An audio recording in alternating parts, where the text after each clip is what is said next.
Dans l'après-midi du lundi 23 octobre 1989, John Shooter accuse Morton Ray d'avoir plagié son histoire. Morton proteste, John repart, mais il lui laisse son manuscrit pour preuve de son vol, et il lui laisse également un peu de temps pour prouver sa bonne foi, sinon il aura de sérieux ennuis. Sur le manuscrit, il y a un titre. Il est écrit « Vue imprenable sur Jardin secret ». Ce titre, c'est aussi celui de la nouvelle de Stephen King, parue dans le recueil Minuit 2 en septembre 1991. Je dois m'arrêter quelques secondes sur ce recueil. Ne cherchez pas de Minuit 1, ne cherchez pas non plus de Minuit 3.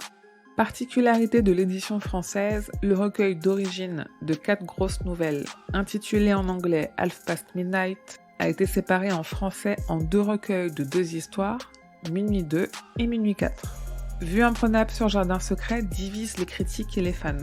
Ces premiers qualifiant l'histoire de plus faible des 4 du recueil, trop proche de celle de La part des ténèbres, alors que les fans apprécient les astuces de ce récit psychologique, toujours sur le fil entre folie et dérapage de la réalité.